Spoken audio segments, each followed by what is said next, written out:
over the years. Anyway, that's our final story. It's coming up right after this. Stay with us. The number 199. The number 199. 199 per month lease for GMC truck Sonoma. Sonoma, American made and feature packed. 2.8-liter V6, SLE equipment, AM/FM stereo cassette, cruise, air, tilt, and power at every fingertip. And for 12 years, GMC trucks have carried the highest average resale value. The truck Sonoma. The number 199 per month at your hometown GMC truck dealers. Soon, the people on Raymond Street will have to keep up with the Warrens. You see, they just remodeled, bought a new refrigerator, new washer and dryer from Lowe's.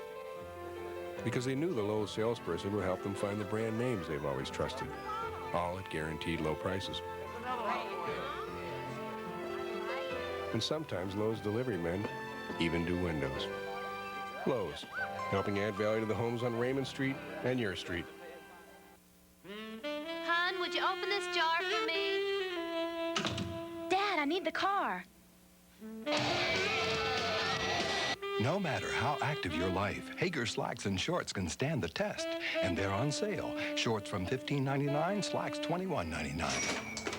Dad, money. I need money. Dad? Oh, buddy, old pal. And there's a new dent in your car, but Hager slacks and shorts on sale now during our Hager event at Leggett. If you think drugs and alcohol are exciting and will open doors for you, you may be right. I'm so ashamed of him. The drugs. I tell people I don't have a son. If you think drugs and alcohol will add zip to your life, you may be right. If you have an alcohol or drug problem or know someone who does, get the facts on this disease. Call the National Alcohol and Drug Addiction Hotline at 1-800-544-1177. We're just minutes away. Sorry, I was so caught up in the moment here. From you getting started. From Johnny Carson's final appearance as host of The Tonight Show.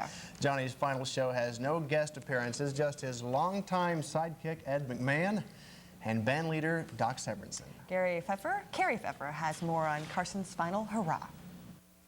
Ladies and gentlemen, here's Johnny. How do you honor a legend? Well, they tried this morning at the Academy of Television Arts and Sciences. Johnny wasn't there in person, but his brother Dick, a TV director himself, acted as Johnny's stand-in. I was his first director, so I was going to be there tonight to see him goodbye, so I spanned the whole 30 years, the beginning and the end. And how do I feel about it? It's kind of sad in a way, I guess. What am I going to do at 11:30 at night? Outside the entrance to the Tonight Show studios, a red carpet is being installed to welcome tonight's guests, who will fill the 500 seats. Carson himself has not been talking. You didn't really believe that whole thing about my quitting, did you? It's a little rating stunts for sweet period. But he did show up for work at about 3 this afternoon, as if it were just another day, casually making his way to makeup, but followed by a group of well-wishers. In Burbank, Carrie Pfeffer for NBC News. That's kind of interesting. Yeah, it's hard to believe it is his last night. And Jay Leno was saying today that he doesn't know if he'll hang in there for 30 years the way Carson did, but he says he'll try it as long as he can. And his wife says that he was not nearly as excited on their wedding day as he was when he found out he got the Tonight Show gig. So. I saw a little interview earlier with Ed McMahon about this whole thing, and he said that Johnny held it in as long as he could before he finally burst out and started crying, you know, behind the scenes. We can't wait to see that final show, and we'll leave you with that. From all of us here, good night. Have a good weekend.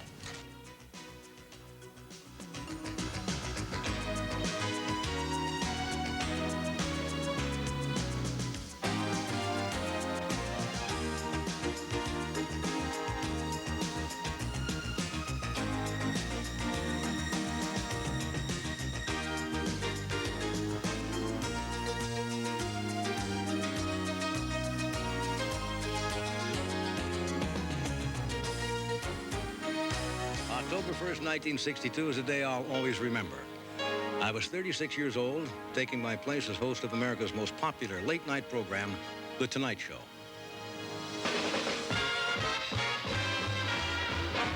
From New York, The Tonight Show, starring Johnny Carson. Johnny's guests tonight are Joan Crawford, Rudy Valley, Tony Bennett, Mel Brooks, the Phoenix Singers, Skitch Anderson with the NBC Orchestra, and me. I'm Ed McMahon. Right now,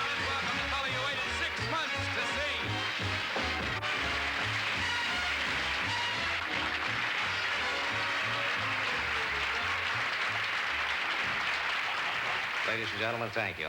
This is kind of an emotional thing for me because I've known about this show for a long time.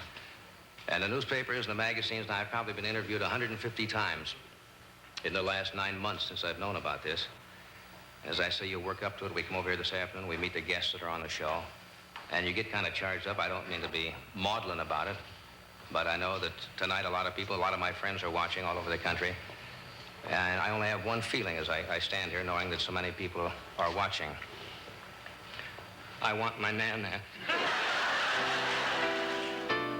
Well, I made it through that first night with the help of Groucho Marx, Rudy Valley, Joan Crawford, Tony Bennett, and Mel Brooks. I could never have imagined I would walk through that curtain almost 5,000 times in 30 years. The following program is brought to you in living color on NBC. And now, here's Johnny.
Thank you very much.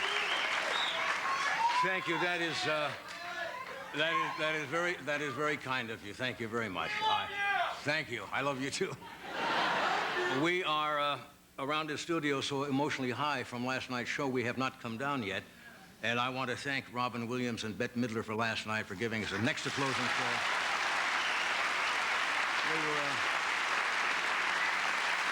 They were absolutely sensational. This show tonight is our farewell show. It's going to be a little bit quieter. It's not going to be a performance show. And one of the questions that people have asked me, especially last month, is what's it like doing the Tonight Show, and what has it meant to me? Well, let me try to explain it. If I could magically, somehow, that tape you just saw, make it run backwards, I'd like to do the whole thing all over again. It has been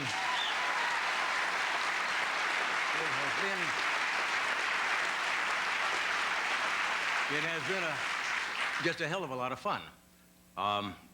As an entertainer, it's been a great experience in my life, and I cannot imagine finding something after I leave tonight in television that would give me as much joy and pleasure and a sense of exhilaration as this show has given me. It's just to explain.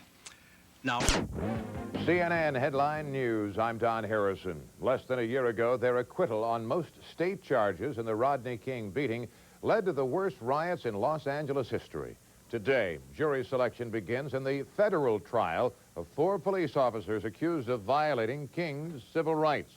Prospective jurors will answer a questionnaire about their views on police brutality and their fear of renewed violence. One officer says a fair hearing will be hard to get. The issues are just overwhelming. I mean, if it was just going to be a trial on me and the other officers and what we did that night, that's fine, but it isn't.